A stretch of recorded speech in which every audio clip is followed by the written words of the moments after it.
Soal munculnya isu koalisi besar, kalau hasil riset dari Trust Indonesia seperti apa respon publik dan juga tanggapannya, apakah ada potensi besar koalisi jumbo ini terbentuk, Mas Azari?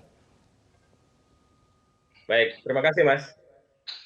Jadi menurut hasil survei kami pada tanggal 6 Februari yang lalu, jadi memang yang kita potret yang sangat memberikan ruang pembahasan bagi media juga adalah menurut responden bahwa alasan utama memilih capres di 2024 ini adalah yang paling utama itu adalah karena mereka menginginkan capres ke depan itu merakyat.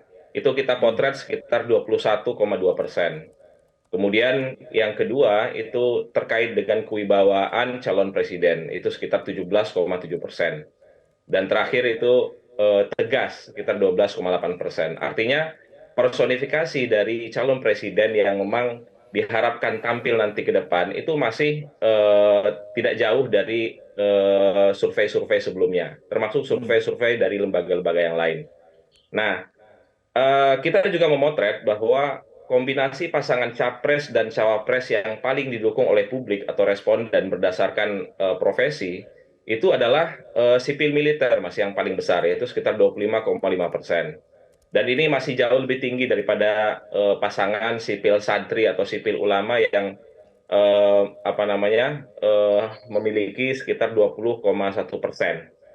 Nah, termasuk juga terkait dengan masalah gender, ternyata yang kita lihat di sini eh, pilihan publik itu ternyata pasangan pria dan pria gitu kan. Artinya yang masih masih unggul gitu kan ketimbang pria dan wanita. Kenapa? Karena memang ada beberapa usulan terkait dengan pasangan dengan usulan pria wanita itu tidak lebih tinggi daripada pria dan pria.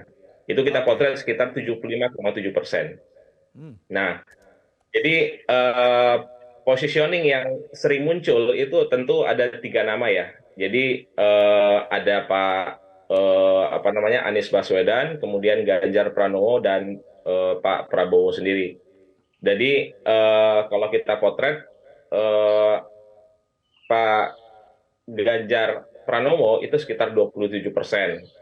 Kemudian Pak Anies itu Oke. rata-rata itu 29%. Mas Azari, saya potong Dan Pak dulu. Prabowo. Saya ingin tanya sebetulnya soal koalisi besar itu, kalau dari potret Trust Indonesia, wacana yang mencuat beberapa terakhir ini itu lebih mendapatkan respon positif atau negatif dari masyarakat? Ya, jadi kombinasi pasangan capres dan cawapres yang paling ideal menurut respon masyarakat adalah cawapres dan capres yang saling melengkapi. Artinya mereka sosok yang tidak hanya sekedar menampilkan potensi elektabilitas yang tinggi, tetapi lebih dari sekedar itu ya ada ceruk politik yang berbeda di antara mereka. Dan kalau kita mau lihat hari ini bahwa eh, pengantin terbaik ya kalau berdasarkan judul diskusi kita pagi ini adalah mereka melihat bahwa pasangan calon presiden dan wakil presiden yang terbaik itu haruslah memiliki kepemimpinan yang kuat dan memiliki jejak rekam pemimpin yang bijak begitu. Termasuk Oke, di antaranya adalah kompetensi. Jadi baik.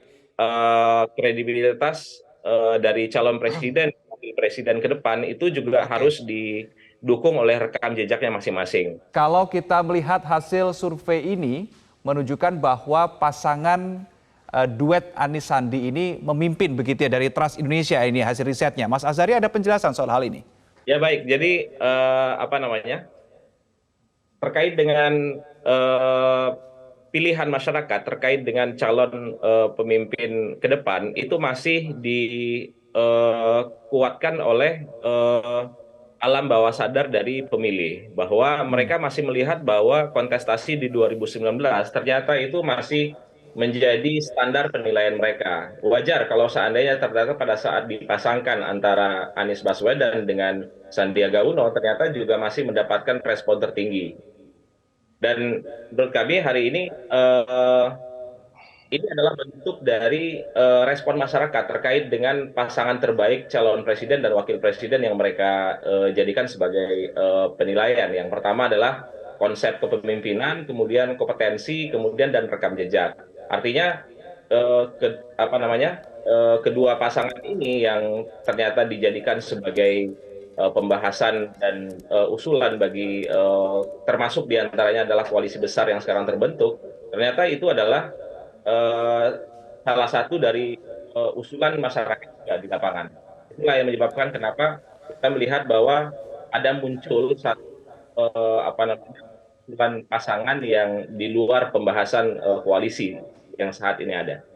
Gitu, Mas. Oke, terakhir saya ke Mas Azari. Mapping dinamika politik terakhir di Indonesia, masih adakah peluang besar untuk terbentuk tiga poros di Pilpres 2024, Mas Azari? Ya, jadi saya hanya ingin mencoba untuk menggambarkan tentang eh, ya artinya level dari bentuk manuver partai politik ya. Artinya manuver partai politik ini kan bukan hanya sekedar bentuk dari koalisi. Artinya kalau koalisi ini kan partai politik dalam rangka memperoleh dukungan dan mempengaruhi keputusan politik itu membuat komunikasi. Tetapi hari ini ternyata itu sudah masuk di level yang berikutnya, yaitu membangun bargaining. Artinya sudah ada posisi tawar-menawar terkait dengan usulan calon presiden dari masing-masing partai dan tentunya dari tokoh yang memang benar-benar sudah mendapatkan apa namanya dukungan dari persepsi publik. Nah, Oke, ada juga ternyata hari ini level manuver dari partai politik yang sudah masuk di bentuk kooptasi gitu kan, artinya memaksakan ada satu sosok yang ya salah satunya kalau menurut saya ada satu kekuatan besar yang ingin memasukkan contoh misalnya Pak Sandiaga Uno ke P3 gitu kan, dalam konteks secara persuasif mengambil kekuatan dari eh, partai untuk mendukung calon tertentu. Bisa saja ini adalah bentuk dari strategi atau manuver oke, dari beberapa baik. pasangan koalisi.